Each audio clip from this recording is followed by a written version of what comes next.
Мейрамбек, жаңа ғана өзіміз тыңдадық ағаның даусын. Бас қосты достар, бүгін де Ержан ағамыздың өзі жырға қосып кеткен достары, өмірдегі, өнердегі достары бүгін арамызда. Сол кісілерге сөз берсек, Жұбаныш аға. Қош келдіңіз. Ержанның азан шақырып қойған аты абзал екенін біз өзімізде кейін білдік. Мен өзім жеке өз басым. Ал Ержанмен мен 90-шы жылдардың соңына қарай таныстым. Ол кезде мен де ауылдамын, оңтүстікте. Ол осы Алматыдан барып келіп жүретін кездер екен.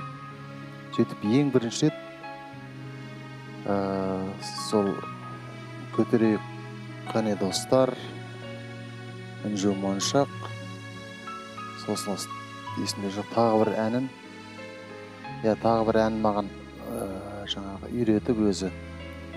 Ол кезде Шанин атындағы театрда танысқанбыз екенбіз. Ал ауыл мәнін қалай алдыңыз?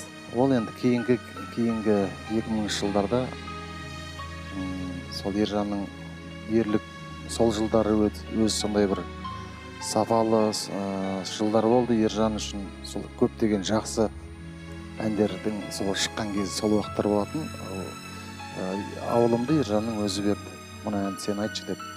Жалпы маған әндердің көбісін Ержан өзі беріп, одан кейінгі мына айтылып жатқан Ержанның қазір көп ел арасында айтылып жүрген әндерінің көбісін мен өзім бірінші мен айтып солай бастадым негізінде.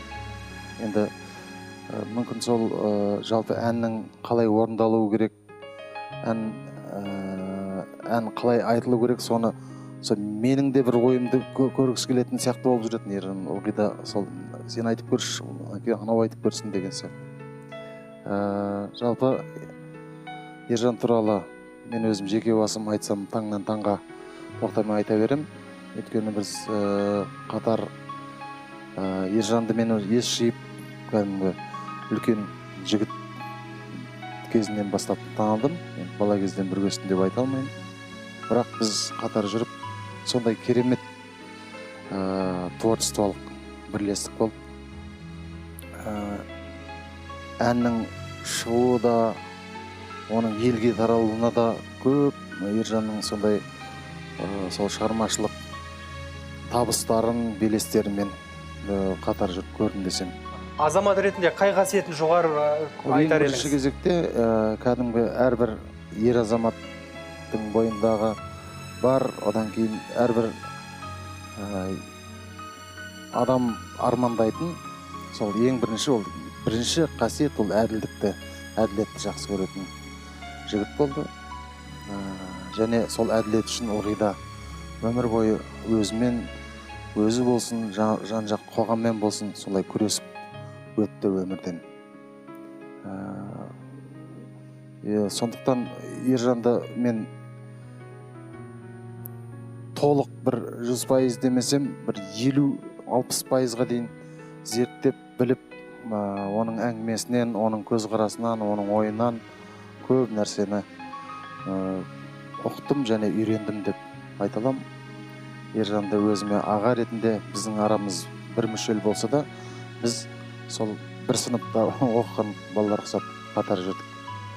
Жұбаныш аға, әрбір шығарма композитор үшін, мысалы ақын үшін өзінің іштен шыққан баласы сияқты. Мысалы, ол кісі бір ән сәтті орындаған кезде қандай реакция болатын еді ол кісіде? Мысалы, ауылым аңсадымды ең бірінші тыңдаған кез есіңізде ма? Қалай қабылдады? Ауылым аңсадымды ең бірінші Ержанның өзі айтты.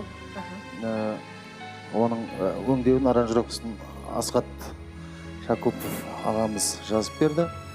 Ол да өте бір керемет аранжировка болды және керемет орында болды. Мен бірінші естіген кезде, мен ең бірінші естігенде бір қыс мезгілі болды да, мен көзіме жас алып қалғам сол кезде.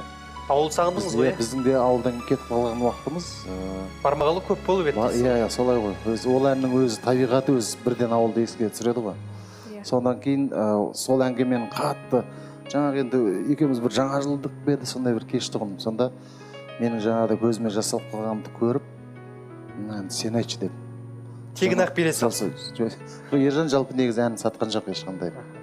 Ал енді маған жанашып кетті ой деймін. Сөйтіп маған берді да, сонымен мен кішкене өңдеуін өзгерткізіп, алдындағы жаңағы музыкасын бір басқа кішкене әйтеуір ауылға ұқсатқызып сөйтіп жазған болдық. Ол елдің халықтың көңілінен шықты. Оның бар айтатыны жақсы болды дейді болды. Ол былай қолын көтеріп секіріп қуануды оша білмей өтті. Бірақ негізі Ержанның өзі әрбір жаңа жасаған қимылына, қылығына қарап оның көңіл күйі қандай болып тұрғанын бірден аңғаруға болатындығы. Бірақ шын мәнінде де әр ән шыққан сайын, әр ән туралы елдің пікірін тыңдаған сайын ол рахаттан содан ләззат алды. Тамаша.